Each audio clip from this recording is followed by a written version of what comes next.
Hello, welcome to lesson 3, module 6. We're going to talk about the hero's journey. If you're familiar with Joseph Campbell, you're probably familiar with hero's journey, but I'm going to show you Darren Eden's hero's journey. I trained with him some time ago, probably at least 8-9 years ago, and I quite like the way that he explains the hero's journey. So I'm going to be reading from his website as well. So if you feel like, you can go and check it out as well. So this is, if you can see the screen, this is the hero's journey that he mentioned. So we go through all these different parts in the hero's journey. So let's have a look. According to, Joseph Campbell, we are a mythical being with magical powers, and this is our greatness. And we are here to use magic to sort of get back into our greatness and create our own paradise on earth. What happens is you are hidden, your mythical self, your greatness, behind the mask of humanity. And we've forgotten who we are, we lost our magical powers. And without them, we are struggling to survive. And we are living in this illusion world of separation. So while pretending to be someone you are not, the only tools you have to serve you are your subconscious beliefs, your thoughts and feelings. As you know, we are already been looking at those things to challenge them as well. So let's have a look. Your destiny is to restore your magic with your imagination and intuition and find your mythical being, yourself, finding yourself again. Then you will stop struggling and surviving and start transforming yourself, your world into a magnificent work of art. The most effortless way to fulfill your destiny is to travel along on your own unique hero's journey. As I mentioned, the hero's journey concept was initially articulated by Joseph Campbell, who was the professor of mythology. And Campbell realized that there were specific phases every hero and heroine in history went through to transform into their greatness. So if you have a look at the movies such as Star Wars, The Matrix, The Hobbit, The Lord of the Rings, Iron Man, Avatar, you can see these examples. They're all going through these each different stages. Okay, so let's start with the Born of the Royalty. This is the first one. So this is where the hero's journey begins. The hero is always born of royalty. And, you created your energetic body, your mental body, emotional and physical body, which is infused with essence and power to use as your vehicle to create your own heaven on earth. So,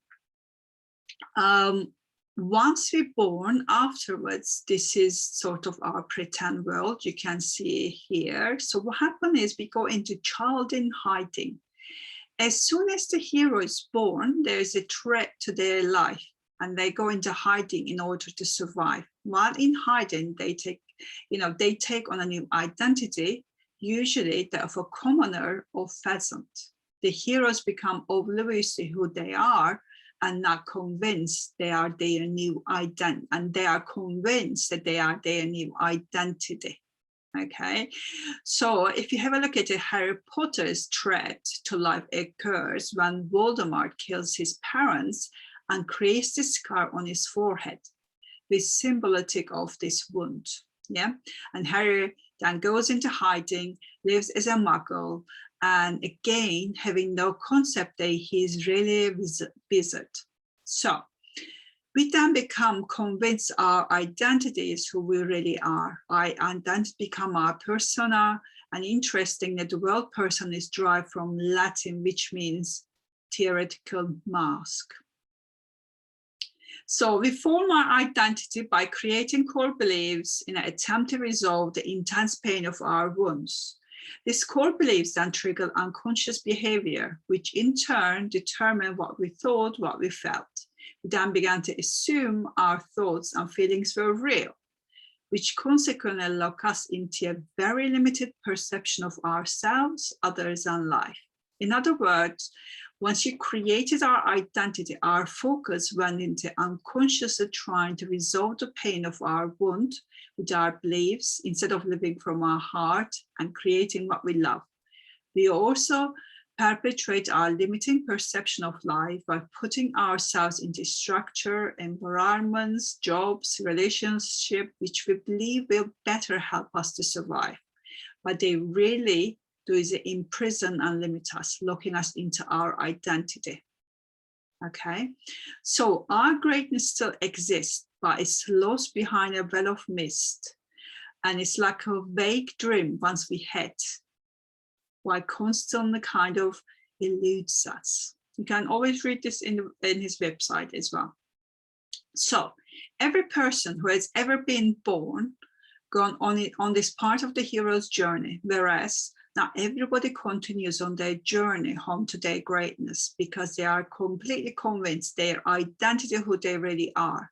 So they live their entire life completely within this phase. They live in a delusion of separation, believing the pretend world of their identity is real. These people go to their grave having no concept of their inherited divine powers.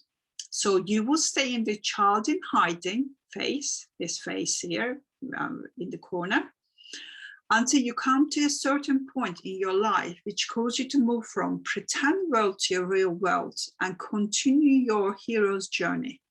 This happens when you've been living in your identity for a period of time and you feel like your life force has been drained from you. It can express itself as boredom, desperation, or futility. It happens when you've been living the same life over and over again, making the same mistake and playing out the same pattern of behavior over and over again. You arrive at this point when you realize you've been stuck in a mediocrity and enslaved in delusion. And you are ready to continue your hero journey when you come against the invisible threshold that separates the pretend world and the real world and say to yourself, there has to be more to life than this. Here. And we come to the call to adventure. So call to adventure phase is also known as the heraldic phase because the hero encounters a mystical being with magical powers who innocently lures them out of their comfort zone into their realm of love and magic, where things start happening around them which can't be explained. So, and next stage is the encounter threshold guardians here at the bottom. This phase, when the hero and heroine makes the commitment to step from the pretend world into the real world. However, there are always guardians at the gate of the real world. Only those heroes who are committed to their greatness get past the threshold guardians. And the threshold guardians are always have two faces. They have two masks. The mask that faces the pretend world is the face of a demon, and the mask that faces the real world is the face of an angel. All the masks can make the threshold guardian appear as a demon. In truth, they only pretend demons. And the purpose of the threshold guardians is to test your will and test conviction. This purpose is also the scare of those heroes who are timid and don't have the conviction to enter into the spiritual realm to claim their treasure. And threshold guardians deliberately trigger the hero's belief, intensify their doubts and fears.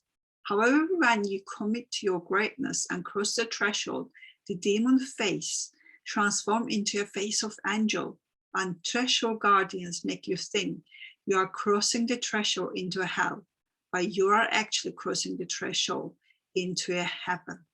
So start noticing all this in your life. So what happens is when you come to here, you can refuse the call and you can carry on meeting the wise person. So when you encounter threshold guardians, if your doubts and fears are greater than your will and conviction, instead of entering into the real world of love and magic, Continuing on to the next phase of your hero's journey, you will refuse the call and return to child in hiding phase.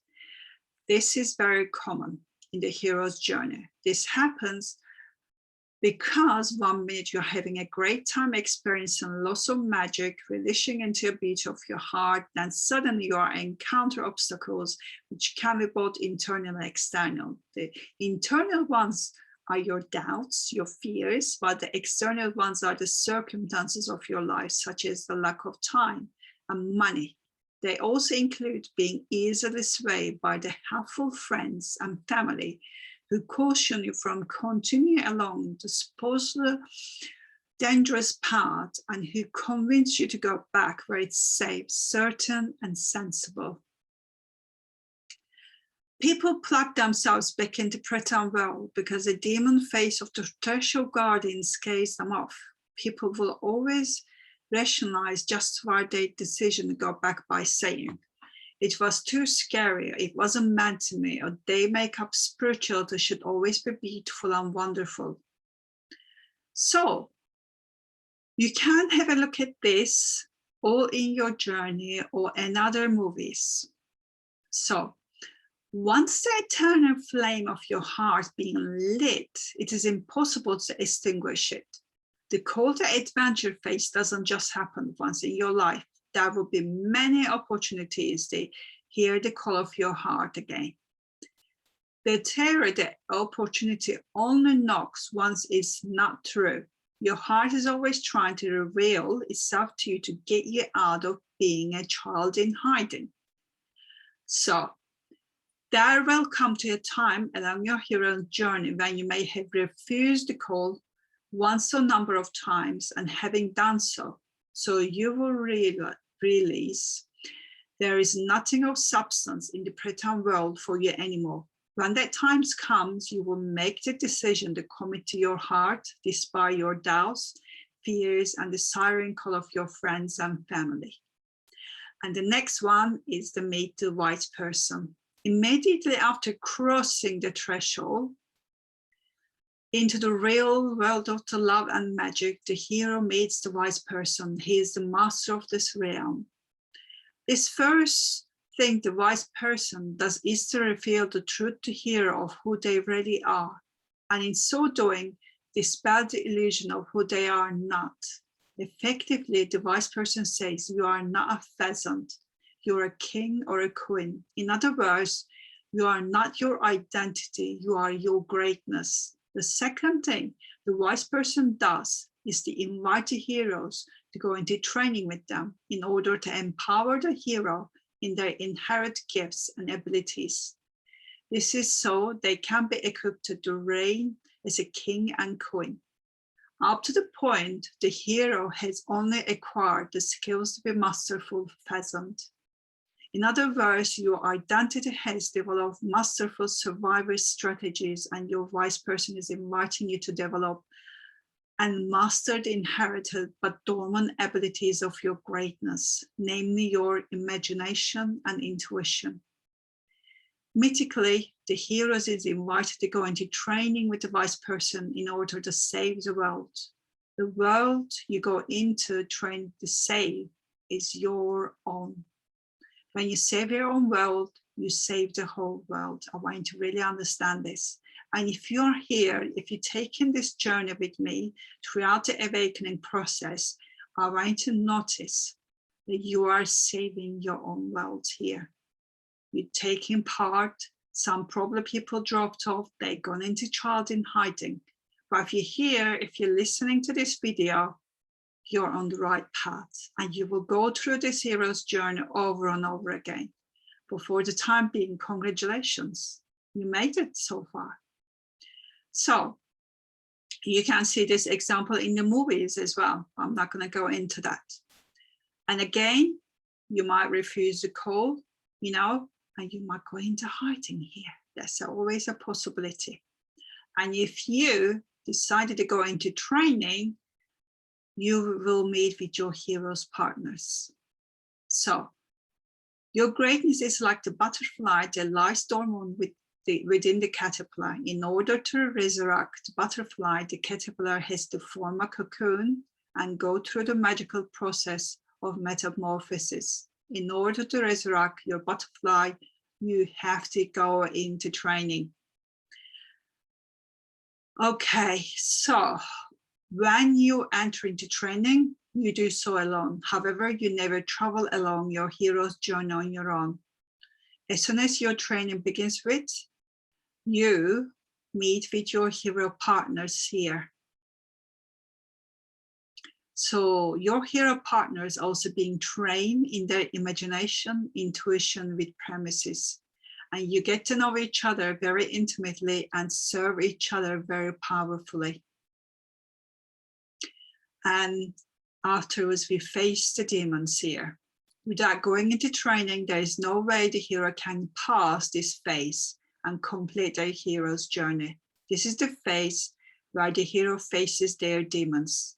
If you thought threshold guardians were scary, they don't hold a candle to your own demons. Your demons are your wounds and your core beliefs. Your demons are also represented by the underlying structure you created to underpin your identity, which are the structures your identity put in place to help you to survive. In effect, what you do when you face your demons is to die to them because you know they are not real. The good news is it doesn't have to be physical death. It is a metaphorical death, and instead believing your identity is real. When you die, what is false then resurrects into what is true. Okay, so when you go through all of that, you get to find your treasure and go into service afterwards. So when you find your treasure, you are operating a completely different plane of existence. You are living life on a whole next level. Once you resurrected, your identity and beliefs have no power over you. You don't kill your identity. It is now serving its true purpose of being a vehicle for your greatness. So when we go into the service next, you serve, love, light, and lead with love and light and power of love. You share your wisdom and serve something greater than yourself. So when you go into service, you complete the one cycle of the hero's journey and begin another. Is the beginning of what I call the wise person journey, because when you go into service, you lead other heroes on their journey home to their heart. Also, you never go into hero's journey only once. I can tell you how many times I have gone through this cycle, and we keep going into this cycle over and over again. So maybe start looking at your life and see whereabout you are on your journey and how you are doing. Are you in child in hiding? Are you keep moving? And congratulations that you made so far, and I'm so proud of you. Thank you for being here. Thank you for taking the hero's journey with me. I'm happy to be your wise person. I will see you next one.